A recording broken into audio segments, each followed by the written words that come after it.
The pen my mother slid across the table was the same gold one she used to sign our Christmas cards. It stopped against my plate, pointing at me like a small accusation. Across the dining room sat 3 lawyers I had never met, their briefcases open, their pages fanned out under the warm yellow light my mother always kept too low. My father wouldn't look at me. My sister Morgan was smiling the way she smiled at price tags. And my mother folded her hands, leaned in, and said the thing she'd been practicing all week. "Sign this, or you'll regret it." I looked at that gold pen for a long moment. I didn't reach for it. I just said the thing I'd been saving all night, and within a minute, that room emptied out like someone had pulled a drain. But to understand how I ended up across a table from 3 strangers with documents, you have to go back to the morning. I finally told my family no. Welcome back to Calm Drama Stories, where we sit with the quiet women who finally stop apologizing for protecting themselves. I'm F.A.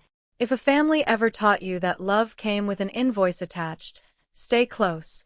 Drop a comment and tell me where you're listening from. And be sure to subscribe because this one took me 34 years to learn and 1 dinner to finish.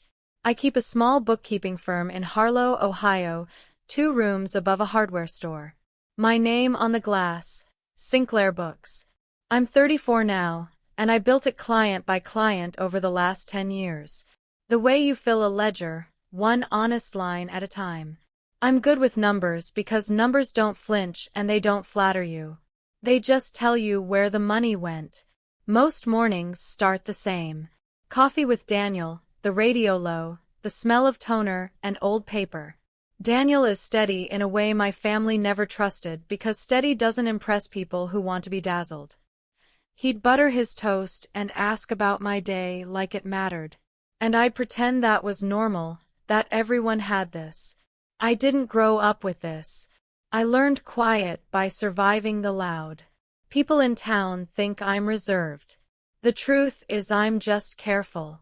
When you spend your childhood absorbing other people's emergencies, you get very good at watching for the next one before it lands. So when my phone rang that Tuesday and my mother's name lit up the screen, my stomach knew before my head did. I let it ring twice. I always let it ring twice. A small private mutiny nobody could see. Then I answered because that's the other thing they taught me. That you always answer, that family means you pick up no matter what you're in the middle of. "Faye, honey," she said, and her voice had that bright edge she used when she wanted something expensive. "I have the most wonderful news." Daniel looked up from his toast and watched my face change. I turned toward the window so he couldn't read it. "It's about your sister," my mother said. And just like that, the careful little life I'd built started ticking like something with a fuse. Morgan was engaged to Ethan Aldridge of the Aldridge family, who owned half the nice things in our county and had their name carved into the wing of the hospital. My mother said his name slowly, the way you set down good china. I told her I was happy for Morgan, and I was mostly. "We're going to do this right," she said. "A real wedding, something this family can be proud of." I noticed the word right away. We in our family, we was a coat that only ever fit one person. "How right are we talking?" I asked. She laughed. Delighted. I'd asked. 50,000, give or take. The Aldridges are doing a beautiful thing, but the bride's family hosts. That's tradition, Faye. That's how it's done. I sat very still. $50,000 was more than my parents had cleared in any year I could remember. It was, I understood without being told, a number meant for me. "And you know how your father and I are stretched," she went on lighter now, as if discussing weather. "But you've done so well. You've always been our responsible one." Responsible. That word had been a leash my whole life, dressed up as a compliment. "Mom," I started F.A. Her voice cooled by exactly 1 degree. "Family doesn't keep score." There it was. The sentence she reached for whenever the math stopped working in her favor. Family doesn't keep score. She'd been saying it to me since I was 16, and every single time it meant the same thing. It meant pay. I told her I needed to think. She heard a yes because she always heard a yes, and she hung up, planning flowers. I set the phone down on the desk and stared at it. Daniel didn't ask. He just refilled my coffee, which is its own kind of question. I was 16 the first time I paid a bill that wasn't mine. My father's contracting business had been wobbling for a year, though nobody used that word at home. We used softer ones: slow season, a rough patch. Then the electric company sent the second notice. Red ink across the top, and my mother cried at the kitchen table while Morgan, 8 years old, watched cartoons in the next room. I had a part-time job at the Walgreens on Route 9. I had $211 saved for a class trip. I gave it to my mother before I could think too hard about it, and the relief on her face did something permanent to me. It taught me that I could fix things, that being needed felt almost exactly like being loved, close enough that a 16-year-old couldn't tell them apart. By the time I was 18, the business was gone for good. And the rough patch had a name now: bankruptcy, spoken only in whispers at church. I worked through community college doing other people's books. I learned that money has a memory even when people don't. And somewhere in those years, without anyone deciding it out loud, I became the family's emergency fund. The car repairs, the tax surprises, Morgan's braces, her first apartment deposit, the time she totaled a leased car at 22, I covered them. I told myself it was love. I told myself it was temporary. But there's a thing nobody warns you about being the one who always pays. The bills get bigger because nobody ever has to feel the weight but you. And the day you finally hesitate, you stop being a daughter and become a problem. I didn't know yet that I was already standing at the edge of that day. I just knew the number she'd said felt different. 50,000. It felt less like a request and more like a test. There was one thing my family didn't know about me, and I'd worked hard to keep it that way. 14 months earlier, I had married Daniel Hartley at the county courthouse on a Thursday with 2 strangers as witnesses and a lunch of diner pie afterward. No announcement, no ring at Christmas dinner, nothing they could touch. People assume you hide a marriage out of shame. I hid mine out of arithmetic. Years back, I brought a boyfriend home, a kind man named Greg, who taught middle school science. Within an hour, my mother had asked his salary twice. My father had called teaching a nice little job for a man, and Morgan had laughed at his shoes. By dessert, they had appraised him like a used car and found him cheap. He didn't call me again. I didn't blame him. So, when Daniel came into my life, quiet and exact, an attorney who handled contracts and estates in the next county over, I made a decision. I would not hand my family one more person to put a price on. They'd met him once briefly and dismissed him as that paralegal phase seeing. And I let them believe it. It was safer. Daniel understood. He came from people who showed love by fixing the porch step before you noticed it was loose, not by counting what they were owed. He never pushed me to tell them. He only said once, "When you're ready, I'll be standing right there." That night after the phone call, he sat across from me at our own kitchen table and asked what I wanted to do. "I don't know," I admitted. "Part of me wants to just write the check and make it stop." He nodded slowly. Then he said the thing I'd been raised never to consider. "Or you could find out what the money is actually for." I almost laughed. "I'm a bookkeeper. I always keep the receipts." I just hadn't thought to read my own family's.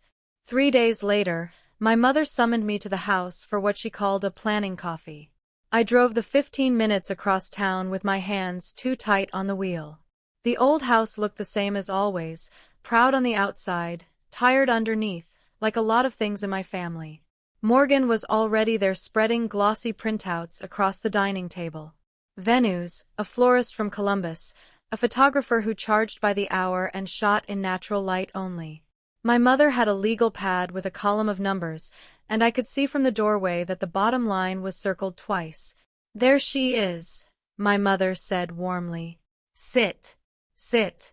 We saved you the good chair." The good chair? They'd never saved me anything before. before they needed something. Morgan slid a printout toward me without looking up. The Whitfield barn does weddings now. It's gorgeous. The Aldrichides got married at places like this. She said the name like a password. I looked at the number on the legal pad. 52,400. That's higher than 50, I said. My mother waved her hand. Buffers. You always taught us about buffers. She smiled at her own cleverness. We thought since you handle money for a living, you could just manage the whole thing. Pay the vendors directly. Keep it tidy. It was so smooth. I almost admired it. They weren't asking me for $50,000. They were appointing me the bank, the bookkeeper, and the bottomless account, all in one warm breath. Morgan finally looked at me bright and certain. You don't mind, right? You don't even have kids. What else are you saving for? The room went quiet for a second. My father by the window said nothing, which was its own answer. I felt the old reflex rise in me, the yes that had paid for everything. For the first time in my life, I held it behind my teeth. I didn't say yes, but I didn't say no either, which is its own kind of cowardice, and I knew it the second the words left me. Let me look at the numbers, I said. I'll get back to you by the weekend. My mother beamed like I'd already signed. Morgan went back to her printouts. The matter closed in her mind. On the drive home, the shame sat in my chest like a swallowed stone. I'd built a whole life on telling people the truth about their finances, and I couldn't tell my own family one honest word. When I walked in, Daniel was at the table with his reading glasses on, marking up a contract for work. He looked at my face and set down his pen. "What did you say?" he asked. I said I'd think about it. He didn't sigh. He didn't lecture. He just nodded the way he does when he's deciding whether to say the hard thing. "Faye, you've thought about it for 18 years, he said gently. "What you haven't done is decide." That landed harder than any argument. He was right. I had been thinking about it my entire adult life. Every time the phone rang twice. Thinking was just the long word I used for giving in slowly. I sat down across from him. If I say no, I said they'll make it the worst thing I've ever done. My mother will call everyone. Aunt Carol, the whole church. By Sunday, I'll be the selfish one who ruined Morgan's wedding. Probably, he agreed. And if you say yes, I thought about the legal pad, the buffers, the way the number kept growing before anyone had paid for a single thing. If I say yes, it never ends. I said quietly. There's a wedding, then a house, then a baby, then something. Daniel reached across and put his hand over mine. Then you already know what you have to do. You just don't know how to survive it yet. I called on Saturday morning on purpose because mornings are when I'm bravest. My mother answered on the first ring. "Faye, perfect timing. I've got the florist on hold." "Mom," I said, "I can't fund the wedding." The line went so quiet I could hear the kitchen clock she'd had for 30 years. "I'm happy to help with something specific," I went on, keeping my voice level the way I do with clients who are about to panic. "A gift like anyone would give, but I can't take on $50,000. That's not a number I can carry, and it's not fair to ask me to." "Carrie," she repeated as if I'd cursed. "It's your sister's wedding." "I know. After everything this family has done for you, I almost asked her to list it. I didn't." There was a rustle, a hand over the phone, muffled voices. Then Morgan was on the line and her voice had teeth. "Are you serious right now? You're really going to do this to me?" "I'm not doing anything to you, Morgan." "Yes, you are. You have all that money and you're choosing to humiliate me in front of Ethan's family. You know what your problem is?" she said. "It's just money, Faye. You're the only one who counts it." There was a whole life in that sentence. The braces, the deposits, the total car, all of it counted by exactly one person, and that person was somehow the villain for noticing. Yes, I said. I count it. That's literally my job. She hung up. My mother didn't call back, which was worse. The silence that followed was tactical. I knew that even then. In my family, silence wasn't peace. It was a wind-up. I stood in my kitchen with the dial tone in my ear, and I felt two things at once that I'd never felt together before. Free and afraid because I knew them, and no had never once been the end of it. The campaign started within a day. Aunt Carol called to say she was worried about me, which in our family is the polite opening of a knife. My cousin texted a paragraph about how blood is thicker than bank accounts. Someone from the church left a voicemail about the importance of family unity. Gentle and devastating, clearly coached. My mother had mobilized the whole network faster than any wedding planner could have. That was the part that stopped me. I'd said no on Saturday morning. By Sunday night, a dozen people who'd never once asked how my business was doing suddenly had detailed opinions about my generosity. It was too fast, too organized. People don't move that quickly out of hurt feelings. They move that quickly when there's a deadline. I sat at my desk that night and did the thing I do best. I got curious instead of upset. Why 50,000 exactly? And why now? Morgan and Ethan had only been engaged a few weeks. No date was set that I had heard. Yet my mother was acting like the money had to be locked down immediately, like the wedding wasn't the goal, but the trigger for something else. I opened a fresh page in my notebook and wrote a single question at the top. What is this money actually for? Then underneath, almost without meaning to, I wrote a second line. Why do they need it before the wedding instead of for it? Daniel came in around midnight and found me there. He read the two questions over my shoulder. He didn't say anything clever. He just said, "You're not asking like a daughter anymore. You're asking like an accountant. Is that bad?" "No." He said, "It's the first smart thing this family's made you do in years." Outside, a car slowed in front of our house, then drove on. Probably nothing, but my skin prickled anyway. The wind-up had started, and I still couldn't see the pitch. I'd done my parents' taxes for years, so I knew their finances better than they thought. Or I thought I did. The next morning, I pulled the old files I kept, the way I keep everything, organized and dated, and something didn't sit right. 18 months back, I'd helped my mother tidy up the books for the church building fund, a volunteer thing she'd roped me into. At the time, I'd noticed the house had a new line on it, a refinance, but she'd brushed it off as your father's idea. Lower rate, nothing to worry about. I'd let it go.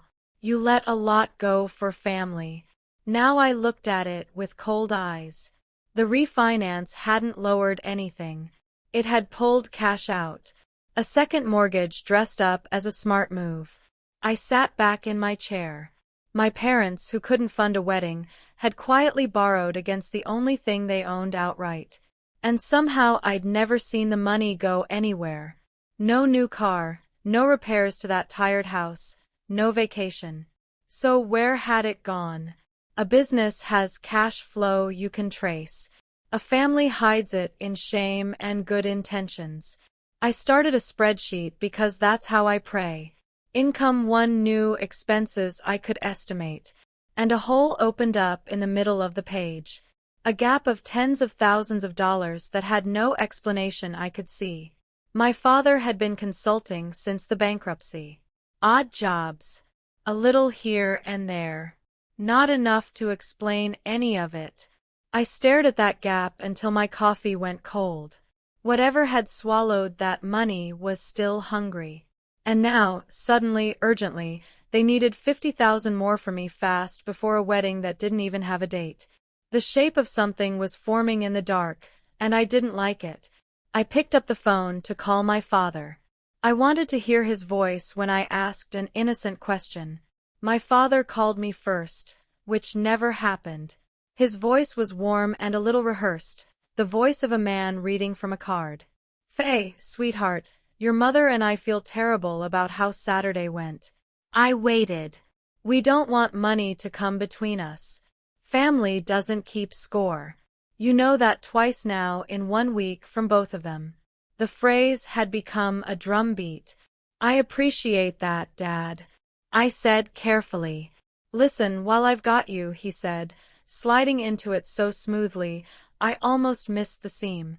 Tax season's coming. I'm going to do a family filing this year, consolidate some things. Can you send me your social security number and that old W-9 from when you helped with my consulting? Just for the paperwork. Every hair on my arm stood up. My father had not filed his own taxes correctly in his life. I'd done them for him for a decade. There was no family filing. There was no reason on earth he needed my social security number and a year's old tax form. Why would you need my SSN for your filing? I asked, keeping it light. A pause. You know how these things are? The accountant asked. He wasn't using an accountant. I was his accountant. Tell you what, I said. Send me whatever the accountant needs and I'll handle my own portion directly. That's cleaner anyway. His voice tightened just slightly. It's really easier if you just send it to me. I'm sure it is, I said. But I never send my SSN by phone or email. Professional habit. He let it go too easily, and that scared me more than if he'd pushed. We said goodbye like nothing had happened. The second I hung up, I called the credit bureaus and froze all 3 of my reports. Then I sat very still because there's only one reason a man asks his daughter for her social security number and an old signed tax form. He wants to put her name on something. That night, I told Daniel everything laid out across our table like evidence because that's what it was starting to feel like. The second mortgage, the missing money, the wedding with no date, my father's strange request, my frozen credit. Daniel listened the way he listens to clients in trouble. No reaction until he has all of it. Then he took off his glasses and rubbed his eyes. Faye, he said, I'm going to talk to you for a minute as a lawyer, not your husband. Okay. What you're describing, the pressure from the whole family, the guilt, the urgency, all aimed at getting you to commit money or sign something that has a name. It's called undue influence. When it happens inside a family, the law actually takes it seriously because families are exactly where trust gets used as a weapon. I let that sit. And the SSN request, his jaw tightened. That worries me more. If your father is trying to attach your name to a debt, an old signed form and your number could be enough to make it look like you agreed to something. Document everything. Save every message. Don't sign a single thing, even something that looks harmless. I froze my credit, I said. Good. That was smart. For a moment, I felt almost safe. I had a plan, a partner, a paper trail. Then my phone buzzed on the table between us. An unknown local number. I almost didn't answer. I did. Hello, is this Faye Sinclair? A pleasant voice asked. We're calling from Harlow Savings to verify some details on a joint loan application listing you as a co-borrower. The kitchen went very quiet. Daniel saw my face and went still. I'm sorry, I said, and my voice came out level even though nothing in me was a loan application with my name on it. Yes, ma'am. Submitted last week. We're verifying details before it can move forward to signing. I hadn't applied for anything, and somehow it was already moving, just waiting on a signature I'd never given. I kept the woman on the phone as long as I could, the way you keep pressure on a wound. Her name was Brenda. She was kind, which made it worse. Can you tell me who the primary borrower is? I asked. A pause, the click of keys. I'm sorry I can't share the other party's details, but you're listed as co-borrower and guarantor on the application. Guarantor, the word my whole body had been bracing for. I never signed anything, I said. I'd like the application frozen, please. I did not authorize this. Brenda's tone shifted. Careful now. I understand.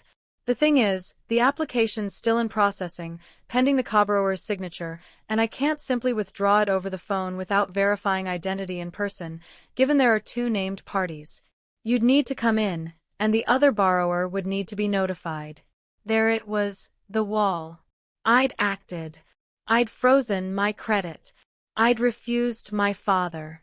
And still the machine was grinding forward because a joint application with two names can't be killed by one phone call from one frightened daughter. The structure protected the people who'd built it. When could it close? I asked. Once it's signed, it could fund within 2 weeks, she said. 2 weeks. The same 2-week shape my mother's urgency had taken. I thanked Brenda, hung up, and looked at Daniel. They put my name on a loan, I said. As guarantor, it's almost approved. I can't stop it over the phone. He was already pulling a legal pad toward himself, the calm settling over him that I'd married him for. Then we don't stop it over the phone, he said. We find the application, we document that you never consented, and we get ahead of whatever they're planning to do with it. He looked up at me. Faye, I need you to understand something. This isn't a family argument anymore.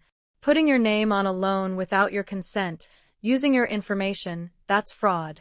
Real fraud. I nodded slowly. I'd spent my life keeping receipts. Now I needed to find theirs. If you've ever found your own name on a bill you never agreed to pay, then you already know the cold that went through me holding that phone. Tell me in the comments if your family ever volunteered your money before they asked. And subscribe because what I found in my father's office is the part one still can't quite believe. I needed to see the application with my own eyes. And I knew exactly where my father kept things he didn't want found. His office, the converted back bedroom, in the gray filing cabinet that had survived the bankruptcy when almost nothing else did. I couldn't just demand it. If I tipped them off, the paper would vanish and I'd look paranoid. So, I did what I'd always done. I made myself useful. I called my mother, sweet as pie, and said I'd been thinking it over. That I felt terrible. That maybe I could help in smaller ways. She thought instantly, victory in her voice. I knew you'd come around, she said. Come by Thursday. We'll talk. Thursday was good. Thursday, my father had his standing appointment at the VA clinic 2 towns over, gone the whole afternoon. I told myself I wasn't snooping. I was an accountant retrieving documents I had every right to see since my own name was apparently on them. It's a thin line. I walked it anyway. When I arrived, Morgan was in the living room surrounded by tulle trying on a veil in front of the mirror glowing. Look, she said, twirling. Ethan's mother picked it out. Real lace. She looked so happy that something twisted in me because whatever I found in that cabinet was going to land on her, too. And she had no idea. It's beautiful, I said, and meant it. My mother bustled in the kitchen, thrilled to have me playing my old part. I'll just grab the tax files from your office. Dad asked me to start his return, I called, casual, already moving down the hall. Oh, good girl, my mother sang back, not even suspicious. That was the thing about being the responsible one for 30 years. Nobody ever questioned me near the money. I'd built that trust honestly. Now I was about to spend it. I closed the office door behind me, and my hands were perfectly steady. Bookkeeper's hands, they only shake after. The filing cabinet was locked, but my father had hidden the key in the same pen cup for 20 years behind the dried-out highlighters. Some things never change. The top drawer was the usual graveyard, old returns, warranty cards, a folder labeled church in my mother's hand. I made myself go slowly. I was looking for anything recent, anything with a bank's name. I found it in the bottom drawer in a crisp new manila folder that didn't match the yellowed ones around it. New folders in old cabinets always mean something. I lifted it out and set it on the desk and opened it.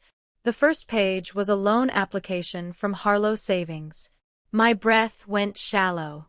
There was my father's name as primary borrower, and there on the line marked co-borrower/guarantor was my name, F.A.M. Sinclair.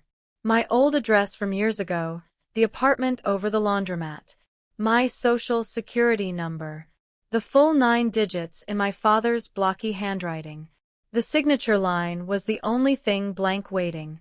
They hadn't forged my name yet. They were planning to get it Thursday. Smiling at a planning coffee slipped into a stack of wedding paperwork. Underneath the application was a letter from the bank dated requesting the co-borrower's signature to finalize a loan of $90,000. Not 50, 90. The wedding was never the number.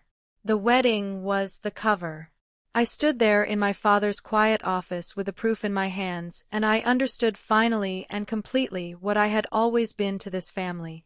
Not a daughter, not even a piggy bank. A signature, a name with good credit they could mortgage when their own ran out. I always keep the receipts. For the first time, I'd found someone else's, and it had my name forged across the future. I took out my phone. I photographed every page front and back, then put the folder back exactly as I had found it, key behind the highlighters, drawer shut. Then I picked up the actual tax files, walked out smiling, and told my mother I'd see her Thursday. I held it together until I reached my car.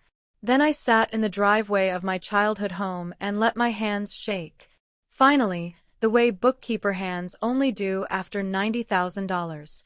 My name, my number, a plan to get my signature by ambush. I didn't drive straight home. I drove to my office instead, where the locks were mine and the files were mine and nobody could rewrite history. I spread the photos across my desk and made myself read them again slowly as evidence and not as heartbreak. 2 truths sat side by side. 1. My parents needed $90,000 badly enough to commit fraud against their own child. 2. The wedding had been the delivery system. A happy occasion loud enough to cover the sound of a vault being emptied. But why 90? The second mortgage explained some of the whole. Not all of it. There was still money missing. Money I couldn't trace. Money the wedding loan was meant to backfill before someone noticed. I thought about Morgan in her real lace veil, glowing, marrying into the Aldridge family. I thought about my mother's urgency, the deadline that had nothing to do with a wedding date, and a colder possibility took shape. What if the marriage itself was part of the math? The Aldridges had money, real money, the generational kind. My mother had spoken about Ethan's family the way a drowning person speaks about a boat. I didn't have the whole picture yet, but I had enough to know I was no longer dealing with desperate parents asking for help. I was dealing with a scheme, and I was the mark. And the only reason I wasn't already ruined was that I'd answered one phone call from a kind woman named Brenda and gotten curious instead of guilty. I called Daniel. I found it. I said it's worse than we thought. 90,000. And I think the wedding's connected to something bigger. There was a pause.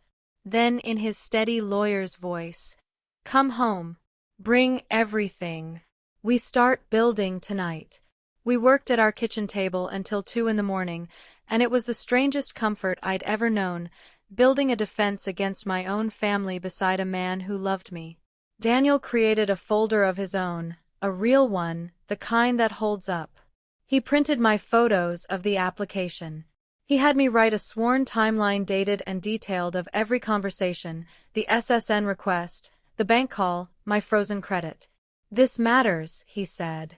"It shows you acted the moment you suspected. You're not a victim who ignored the signs. You're someone who caught it and got blocked by the structure." Then he pulled my old ledgers, the ones I'd kept since I was a teenager, the quiet record of every dollar I'd ever given my family. The 211 at 16, the braces, the deposits, the totaled car, the loans that were never once repaid or even acknowledged. Years of it, line by line in my own careful hand. "What's this?" he asked softly. "Proof," I said, "that I've been their bank since before I could vote." He looked at it for a long moment. "Faye, this is the most important document you have. Not because of the money, because it shows a pattern. It shows that when they say family doesn't keep score, they only mean you're not allowed to. You kept score honestly. They kept it secretly. Something eased in my chest, hearing it named. 4 years, I'd felt small for remembering what I'd given. Daniel made it sound like integrity instead of pettiness. What do we do with all this? I asked. Nothing yet, he said. We wait. We let them keep thinking you're coming around right now. They believe they're winning. That's our advantage. The worst thing we can do is warn them. I nodded. It went against every instinct I had to sit on the truth, to keep smiling at Thursday coffees while my name sat in a drawer. But I trusted him, and I was done being the one who flinched first. It took another week to find the rest. And I found it the way I find most things, by reading what people leave lying around when they think no one's watching. At a bridal luncheon I hadn't wanted to attend, Morgan got 2 glasses of wine into her and got talkative. The best part, she confided, leaning close, is that Ethan's dad is going to invest in Daddy's new business after the wedding. Like a real investment. Daddy showed him the books and everything. He says it's going to fix everything. I kept my face soft. That's wonderful. What new business? Morgan waved vaguely. Consulting, contracting, I don't know. Daddy's good at that stuff. She wasn't lying. She just didn't understand what she was saying. But I did. The pieces clicked into a single ugly machine. My father had no real business. He had a hole, a debt he couldn't explain, and a plan to fill it from 2 directions at once.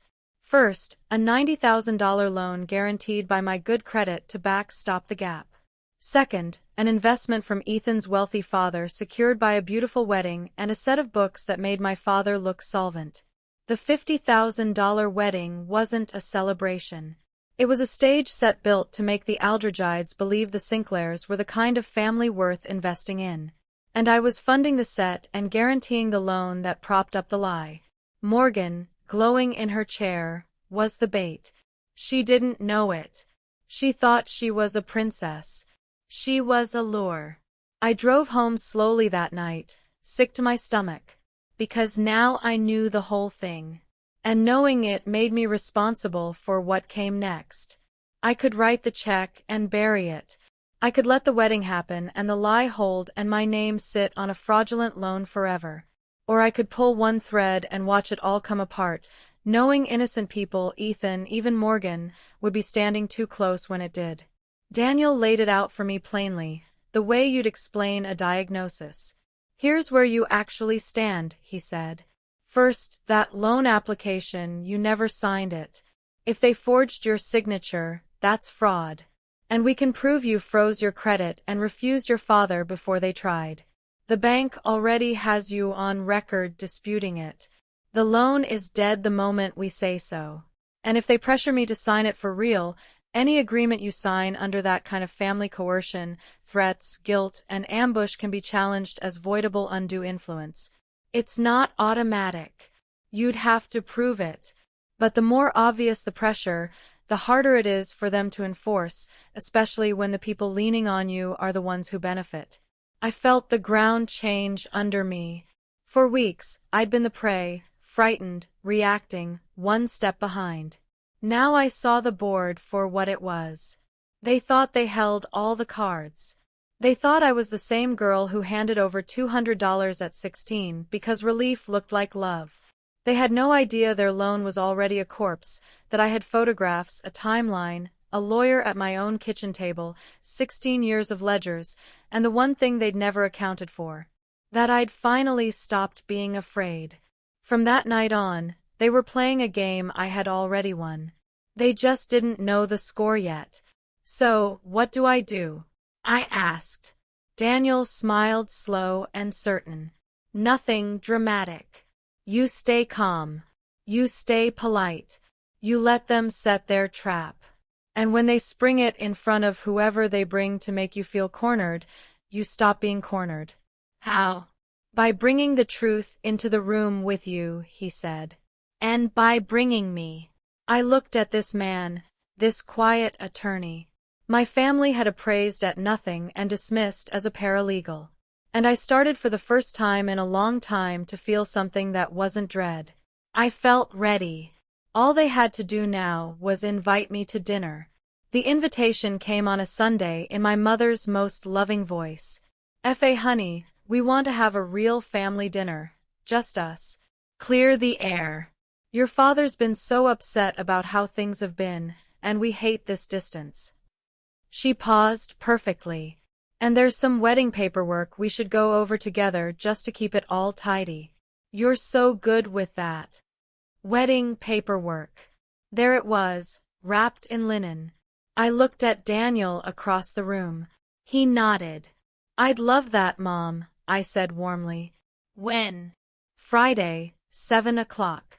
I'm making your favorite, the pot roast. Friday.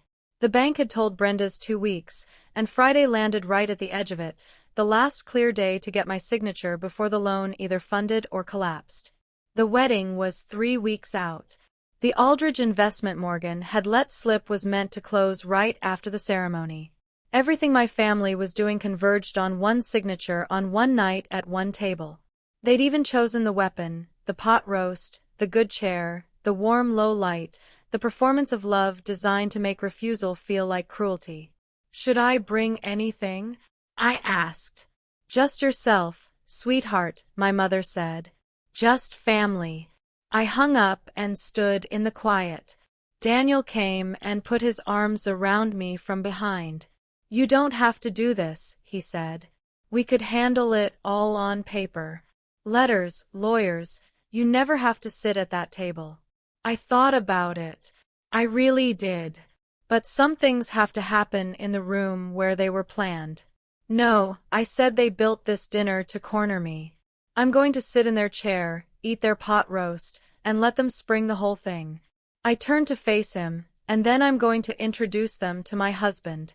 He smiled. I'll wear the good suit. Wear the one that looks expensive, I said.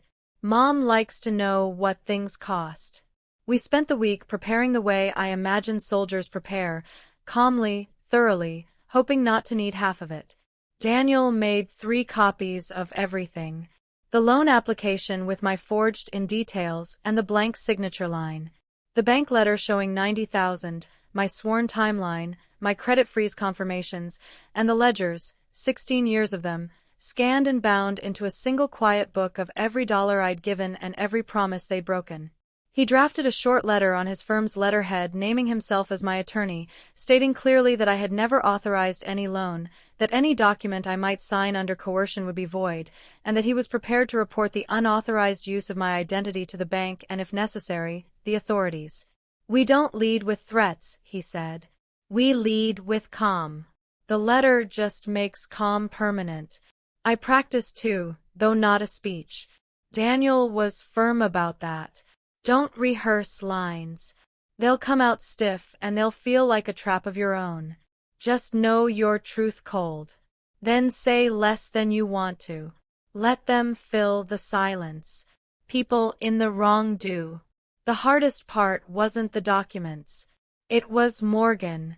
She kept texting me wedding things, color swatches, a song for the first dance, a photo of the cake topper, little bright bombs of a future built on a foundation I knew was hollow. Every text was a reminder that when I pulled the thread, she'd fall, too. I asked Daniel about it one night. Is there a way to do this that doesn't destroy her? He considered it honestly. You can't control what the truth costs other people, he said. But you can choose not to be cruel with it. There's a difference between letting something collapse and burning it down. I held on to that. I wasn't going to burn anything. I was just going to stop holding up a lie with my own 2 hands. What it did when I let go was not mine to carry. 2 days before the dinner, Morgan came to my office. She'd never once visited in the 10 years I'd had it. She came in like weather, fast and loud, past my one employee into my back room. I need to talk to you. She was shaking and not entirely from anger. Mom says you're coming Friday.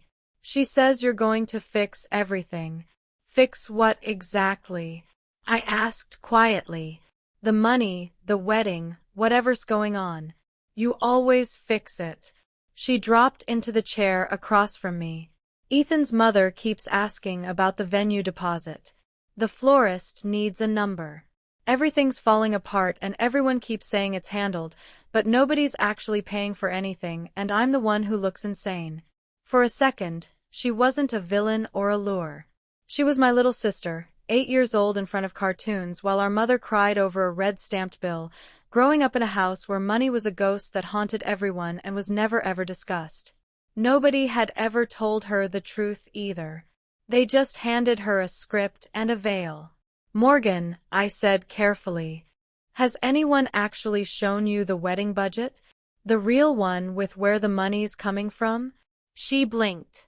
Mom handles that with you. I'm not paying for the wedding, I said gently. I told them that weeks ago. Her face went white. Then who is? And there it was, the question at the center of everything, and my sister had never once thought to ask it. I almost told her then, the loan, the investment, the whole machine, she was the bright bait for, but it was too soon and too cruel. And I'd promised myself I wouldn't burn it down. Come Friday, I said instead, sit with me at dinner, and whatever happens, whatever you hear, I need you to remember that I tried to ask you this first. She left more frightened than she came. I felt sorry for that, but she finally had the right question in her head. That was a gift, even if it didn't feel like one. I hadn't planned to meet Ethan before the dinner. He found me. He called my office the next morning, polite and a little nervous, and asked if we could have coffee. Just the two of us. Morgan speaks about you like you're the steady one, he said. And I could use steady right now. We met at the diner where Daniel and I had eaten pie after our courthouse wedding, which felt like an omen I couldn't read yet. Ethan was younger than I expected. Earnest, the kind of young man who stands when a woman approaches the table. He loved Morgan. That was obvious in the first 30 seconds in the way he said her name. I'll be honest, he said, turning his coffee cup in slow circles. My father's excited about helping your dad's business. Maybe too excited. He's talking about a real investment, and something about it feels fast to me. I keep asking to see the actual numbers, and everyone keeps telling me not to worry, that it's all between the families. He looked up. You do this for a living. Am I crazy for wanting to see the books before my dad writes a check? I looked at this decent young man, dragged to the edge of a cliff he couldn't see, and I made a decision. You're not crazy, I said. You're the only person in this whole thing asking the right question. Relief flooded his face and guilt flooded mine because I knew so much more than I could say at a diner counter 2 days early. I can't tell you everything right now, I said, but I promise you this. Don't let your father send any money until after Friday. Tell him to wait 1 week. If he trusts you at all, that's a small thing to ask. Ethan studied me. That sounds like a warning. It's a kindness, I said. Take it as one. He nodded slowly, and I think some part of him understood. I'd just thrown a rope to the one innocent man standing too close to the blast. The rest of them I'd let fall. The night before the dinner I couldn't sleep, so I sat in the dark of our living room, and Daniel found me there, the way he always seems to. He sat down beside me without turning on a light. Tell me something good, I said. So he told me about the day we got married, the diner pie, the way I'd laughed when the waitress congratulated us and asked if it was an anniversary. He told me he'd known he'd marry me the night I explained completely seriously why I found spreadsheets soothing. He told me he wasn't afraid of my family, that men who count other people's worth are always the most worthless in the room. I leaned my head on his shoulder. I kept you a secret, I said. I'm sorry for that. I was trying to protect you, but it was really because I was ashamed of them. I know, he said. And tomorrow you stop. Tomorrow I stop. I thought about my mother's gold pen, the one she'd used to push the agreement at me. I thought about the good chair, the low light, the pot roast, all the soft weapons of a family that had only ever known how to love conditionally. And I thought about the 16-year-old who gave away her class trip money and learned the wrong lesson from her mother's relieved face. I wished I could tell that girl what I knew now. That being needed isn't being loved. That a family who keeps you close only for what you provide isn't keeping you. They're harvesting you. That the word no said once and held is sometimes the most loving thing you can do. Even if it costs you the whole table. I didn't rehearse anything. I told Daniel. Good, he said. Then it'll be true. I finally slept around 3. I dreamed oddly of numbers, long, clean columns that finally added up. When I woke, the fear was gone. In its place was something steadier. Tomorrow, they'd find out who I married and who I'd become. The night before that dinner, I didn't pack a speech. I packed 16 years of receipts and a man my family had written off. If you've ever been the one who always pays, the one nobody thanks until they need you, stay with me and hit subscribe, because the next part is the one you've been waiting your whole life to watch. Friday came soft and golden, the kind of early evening that makes a small Ohio town look like a postcard. Daniel and I drove the 15 minutes to my parents' house, and he wore the suit that looked expensive because I'd asked him to. And because some battles are won in the details, we parked down the block out of sight. The plan was simple. I'd go in first alone, the way they expected. Daniel would wait in the car with the folder. When the moment came, when they sprung whatever they'd built, I'd text him a single word and he'd come to the door. I walked up the path of my childhood home with my purse on my shoulder and my heart strangely quiet. Through the front window I could see them. My mother arranging the table, my father pacing, and something I hadn't expected.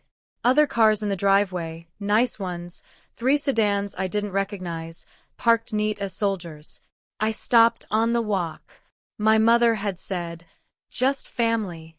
Just us," she'd said. I looked at those 3 strange cars and understood that my mother had lied about the one thing that mattered, the size of the ambush. I texted Daniel before I even rang the bell. 3 cars. His reply came instantly. I see them. I'm close. Say the word. I rang the bell. My mother opened the door radiant in the dress she wore to weddings and funerals both. "Fa, come in. Come in. We're so glad you came." Behind her, the dining room glowed in that low yellow light. The pot roast steamed on the good platter, and around the table, in suits, with briefcases open and papers fanned, sat 3 men I had never seen in my life. My mother followed my gaze and smiled, delighted with herself. "Oh, don't mind them," she said lightly. "They're just friends of the family here to help us make everything official." I stepped inside. The door closed behind me and the dinner began. They sat me in the good chair, of course, at the foot of the table where everyone could see me. Morgan was there, pale and quiet in a way I'd never seen her, twisting her engagement ring. Ethan sat beside her, jaw tight, and when he caught my eye, he gave the smallest nod. He'd remembered. He'd told his father to wait. The 3 lawyers introduced themselves with names that slid off me like rain. They were polished, expensive, the kind of men my father could never have afforded, which told me someone else was paying, which told me the Aldridge money was already further in than anyone admitted. They weren't my parents' regular counsel, I learned later. They'd been retained to draft and notarize the agreement, told only that it was a friendly family arrangement everyone had already blessed. Nobody had mentioned a forged loan or a daughter who'd never said yes. My mother served the pot roast like it was a sacrament. For 20 minutes, we performed a family, passing dishes, making small talk. My father telling a story about my childhood that recast me as the cheerful giver I'd been raised to be. Faye was always so generous. He told the lawyers, beaming, even as a girl, she'd give you the shirt off her back. Generous, the word for someone whose boundaries you've successfully removed. I ate 3 bites and waited. I'd learned patience from the best. Finally, my mother set down her fork, dabbed her mouth, and let her face arrange itself into warm concern. "Faye, sweetheart, we didn't just bring you here for dinner. Here it comes, I thought. This family's been through a hard stretch. You know that better than anyone. And we have a chance now. A real chance to set everything right for Morgan, for all of us. She nodded at one of the lawyers who slid a thick document down the table toward me, page after page, until it stopped against my plate. It's a family partnership agreement, my mother said smoothly. It just formalizes how we support each other. Pools our resources for the wedding and your father's new venture. Nothing complicated. I looked down at it. I didn't touch it. It's just money, F.A., Morgan said softly from across the table. The old line, but her voice broke on it now. She didn't sound sure anymore. I made them wait while I read it. That was the first thing they didn't expect. The old Faye would have signed out of love and panic. The new one was a bookkeeper, and a bookkeeper reads every line. The lawyers shifted. My mother's smile thinned. I turned the pages slowly, and there, buried on page 9 in language meant to numb you, was the whole scheme written in legalese. The agreement made me personally liable for shared family obligations, a phrase defined broadly enough to include the $90,000 loan. It named me as guarantor. It pledged my business assets as collateral. It bound me to ongoing financial support of family ventures, which was a fancy way of saying I'd be their bank forever. By contract, in writing, enforceable. They hadn't just come for $50,000. They'd come to make me their property. I looked up. My father wouldn't meet my eyes.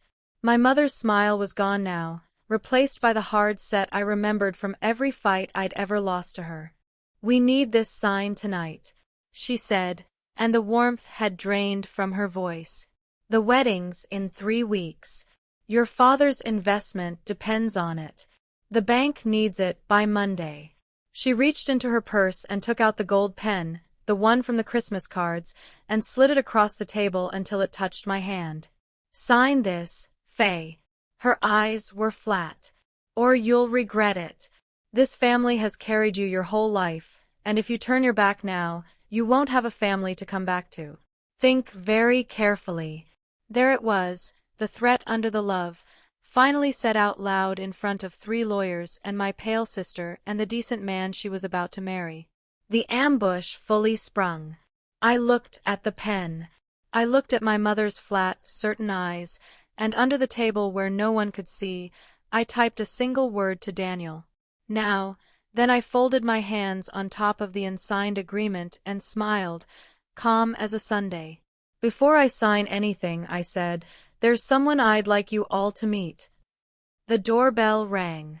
My mother frowned, irritated at the interruption to her perfect ambush. Who on earth? I'll get it, I said, and rose before anyone could stop me. I walked to the door I'd walked through 10,000 times as a girl.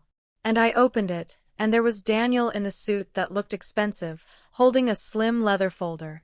He didn't smile. He just stepped inside like he belonged there, because he did. Everyone, I said, leading him to the table. This is Daniel Hartley, my husband. The word landed in that room like a stone in still water. My mother's mouth opened and closed. Morgan said, "Husband," in a small voice.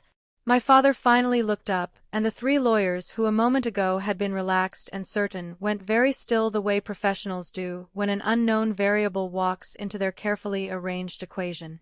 We were married 14 months ago, I said, sitting back down perfectly calm. I kept it private. You'll understand why in a minute. Daniel remained standing. He opened his leather folder and removed a single sheet. And when he spoke, his voice was quiet and even, a voice built for courtrooms, not for shouting. Good evening, he said to the lawyers. I'm F.A.'s attorney as well as her husband. I'm going to save everyone some time. He set the sheet down where they could all see it. This is a formal notice. My client has never authorized and will never authorize any loan, guarantee, or financial obligation on behalf of any member of this family. Any signature obtained from her tonight under the circumstances I'm looking at 3 attorneys, a financial threat, and the explicit word "sign or you'll regret." It is exactly the kind of agreement a court can throw out for coercion and undue influence. No one in this room should assume it would ever hold. One of the lawyers cleared his throat. Mr. Hartley, this is simply a family agreement. It's a contract pledging her business as collateral for a $90,000 loan, Daniel said not unkindly. I've read it. Page 9. I'd be careful what you call simple in front of witnesses. The lawyer closed his mouth. My mother found her voice and it came out shrill. You went and got a lawyer? You brought a lawyer into your own family's home? No, Mom, I said gently. You did. You brought 3. I only brought 1. And I married him. The low golden light suddenly seemed too bright, like an interrogation room. Everyone at that table understood all at once that the trap had a trap inside it, and they were the ones standing on the floor that was about to open. I reached into my purse and took out my own folder. The plain one, and I set it on the table beside the partnership agreement. I opened it slowly because I wanted them to watch. Dad, I said, I want to start with you. He flinched at his own name. 3 weeks ago, you called and asked for my social security number and my old W-9 for a family tax filing. I laid the first page down. There is no family tax filing. I'm your accountant. There never was one. I laid down the second page. This is a loan application from Harlow Savings. $90,000. You're the primary borrower. And here on the guarantor line is my name, my old address, my social security number in your handwriting. The room had gone graveyard quiet. Even the lawyers were reading upside down. The only thing missing, I said, is my signature, which you plan to get tonight, slipped into a stack of wedding paperwork, while my mother made pot roast. My father's face had gone gray. Faye, I can explain. You put my name on a loan without my consent. I said, still calm, still quiet, the way Daniel had taught me. You used my identity. Do you know what that is, Dad? It isn't borrowing. It's fraud. I froze my credit the day after your call. I have it documented. The bank has me on record disputing this application before tonight. I let that sit. Mr. Hartley is right. This loan is dead. It was dead before I walked in. My father opened his mouth, but nothing came out. 16 years of teaching me that family takes care of family. And here was what he'd meant by it all along. He hadn't raised a daughter. He'd grown an asset. And when his own credit failed, he'd reached for mine. I'm not going to report you, I said, and watched the flicker of relief, the last manipulation, the assumption that mercy meant I'd still pay. Not because you deserve that, because Morgan and Mom would be caught in it, and I'm not built like you. His relief curdled into shame. It was the first honest thing I'd seen on his face in years. But you will never, I said, touch my name, my credit, or my money again. The bank gets a letter Monday. We're done. He sank back in his chair like the air had gone out of him. One down. I turned to my mother. My mother was not a woman who sank. She rose. She stood at the head of her table in her wedding and funeral dress, and the warmth was entirely gone now. The mask off, the real face under it, furious and afraid. How dare you? She breathed. How dare you bring this into my house after everything I sacrificed for you? Let's talk about the wedding, Mom, I said, not rising. Because the calm one never has to $50,000 for a barn and a florist and natural light. I turned a page in my folder. Except it was never about the wedding, was it? The wedding is a stage. You needed the Aldrichides to believe this family was solvent, prosperous, worth investing in. So Ethan's father would put real money into Dad's new business.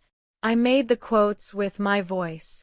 A business that doesn't exist to fill a hole I still can't fully see the bottom of. Across the table, Ethan went rigid. His eyes moved from me to my mother to my father. The financials, he said slowly.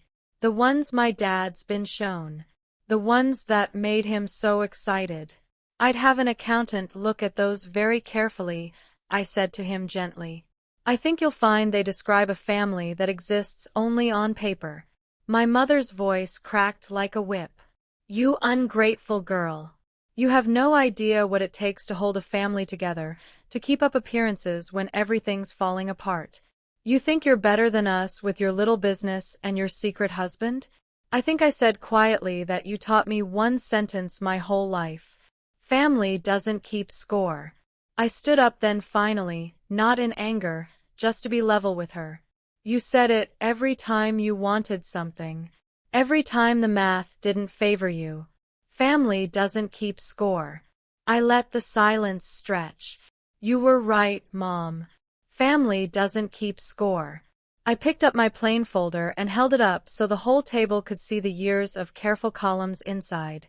That's why I did 16 years of it, every dollar. Every promise. Somebody in this family had to keep an honest record. It turned out to be me. My mother stared at the ledgers, at the proof that the daughter she'd called generous had been quietly, devastatingly awake the entire time. And for the first time in my life, my mother had nothing to say. She just exploded into noise, accusations, tears, threats, all at once. I stood calm in the middle of it. The pen lay untouched between us. I thought I'd seen the worst of it. I hadn't. My mother, wild now, dug into her own bag and threw a small stack of printed papers down the table at me. There. You think you're so clever? We have proof you agreed. Your own words. One of the attorneys leaned in to look, then sat back, visibly uneasy, as though this part had never been explained to him. I looked down, and my heart, which had stayed so steady all night, finally cracked. It was a collection of my own text messages printed out, years of them. Messages where I'd said things like, "Of course I'll help, and don't worry about paying me back, and I've got it, Mom." The kind, soft, automatic words of a daughter who couldn't say no. They'd saved them. 4 years, they'd kept my own love on file, archived it, and were planning to use my kindness as evidence that I'd voluntarily taken on the family's debt. The $211 at 16 had taught me being needed felt like being loved. And my family had taken that, the most loving thing about me, and turned it into a legal weapon to be used at my own ambush. That was the deepest cut, deeper than the forged loan, deeper than the threat. Not that they'd stolen my money, that they'd studied my goodness like a vulnerability and built a case out of it. I stood very still. Daniel started to speak, to object, but I touched his arm. I needed to say this one myself. You kept my kindness as evidence, I said, and my voice didn't shake, though everything in me did. You looked at the one part of me that loved you without conditions, and you saw a loophole. I gathered the printed messages into a neat stack and set them on top of their debt agreement. That's not proof I owed you anything. That's proof of exactly who I'm walking away from. Ethan stood up. He'd heard enough, and he was a better man than the family trying to marry into his money. I need to say something, he said, and his voice was steady even though his hands weren't. He looked at my parents with an expression I recognized because I'd worn it most of my life. The look of someone realizing the people across the table never saw him as a person, only as a sum. My father was going to invest in a business that doesn't exist, he said slowly, based on financials that aren't real. You are going to use my family's money to fill a hole, and you are going to use Morgan to do it. He turned to Morgan and his face softened into something painful. Did you know? No, Morgan whispered. Ethan, I swear I didn't. I believe you, he said. And I believed him believing her, and that mattered.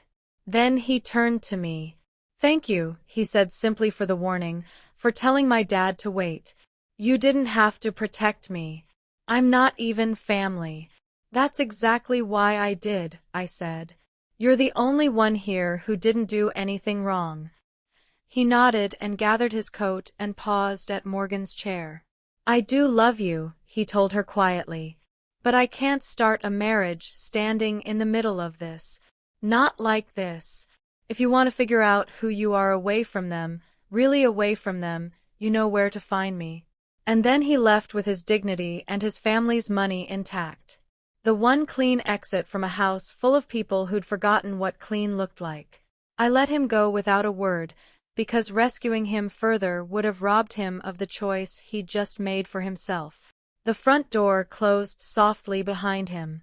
It was, I thought, the gentlest sound that house had heard all night. Morgan came apart slowly, the way the lucky ones do, all at once and decades late.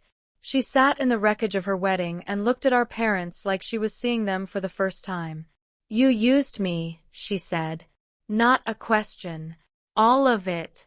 The dress, the venue, the Aldrides. I thought it was for me. I thought for once I was the one being taken care of."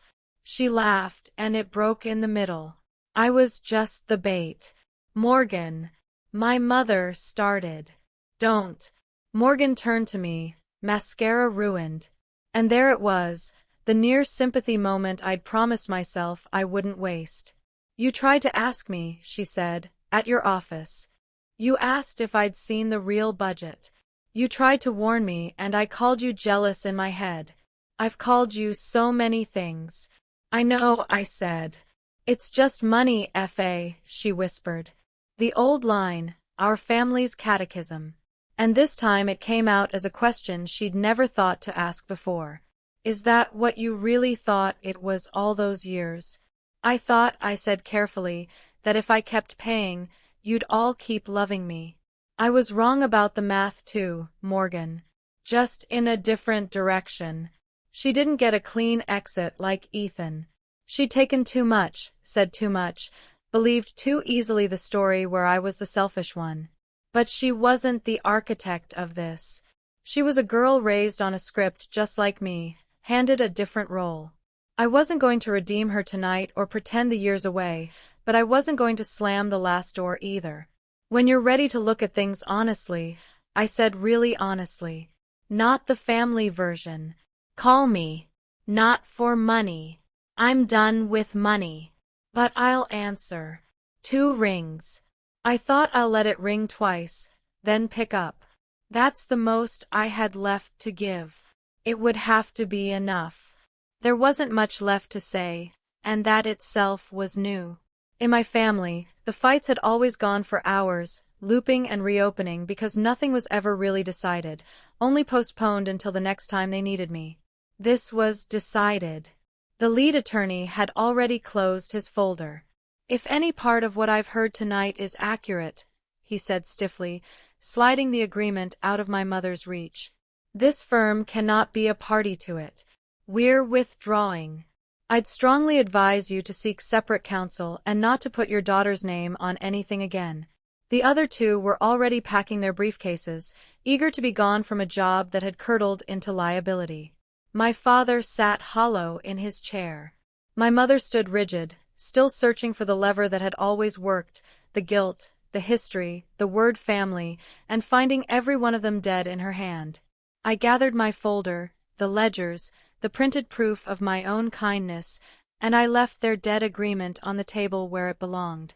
Daniel put his hand at the small of my back, not to lead me, just to be there. "Well, send the letter to the bank Monday," he said to the room, professional to the end. "And I'd strongly advise everyone here to retain real counsel before attempting anything like this again." At the door, my mother made her last try. Her voice came small and trembling, the weapon of first and last resort. "F.A., if you walk out that door, that's it. You won't have a family." I stopped. I turned around and I looked at the table. The good chair, the low golden light, the gold pen still lying there untouched. The pot roast gone cold. The people who had spent 34 years teaching me that my love was a line of credit. "Mom," I said, and I wasn't angry, which I think frightened her most of all. "I haven't had a family in a long time. I've had a balance due." I opened the door. The evening air came in cool and clean and ordinary. I just stopped paying it, and I walked out of my childhood home with my husband beside me and 16 years of receipts in my arms into the last good light of the day. The fallout was quieter than I expected, the way real consequences usually are. Daniel sent the letter to Harlow Savings on Monday morning. The loan application died without a sound, flagged for unauthorized use. My name cleared from it permanently. My father, faced with a paper trail and a lawyer's son-in-law, didn't fight it. The $90,000 he'd been chasing simply evaporated, and the hole in his finances stayed a hole because it had always been his hole, not mine. The wedding didn't happen. At least not the $50,000 version built to impress people who were never really friends. Ethan's father, once Ethan told him to wait and then told him why, withdrew his interest in the imaginary business so fast you could almost hear the door. Without the Aldridge money, the whole scheme my parents had built collapsed under its own weight. I didn't celebrate that. Watching people you once loved get caught in a trap of their own making isn't triumph. It's just gravity. The relatives who'd called me selfish went quiet when the real story trickled out the way it always does in small towns through cousins and church pews. A few even called to apologize, which I accepted without warmth and without grudge. I was done keeping that particular score. Morgan and I are not close. I won't pretend otherwise. But she did call me about 2 months later, not for money, just to tell me she'd moved into her own apartment 2 towns over and gotten a job and started seeing a counselor who kept asking her hard questions about our childhood. I'm trying to learn the difference, she said, between being needed and being loved. I almost cried because that was my whole life in one sentence, and my little sister had found it on her own. We talk now sometimes. It's not what it was. It's better because it's honest, and honest is the only thing I trust anymore. Ethan, last I heard, is doing well. He and Morgan didn't get back together, but they parted as decent people, which is more than this family usually manages. My parents and I don't speak. My mother sent one letter, 3 pages, that started with an apology and ended by page 3, asking if I might reconsider helping with the second mortgage. I read it once. I didn't reply.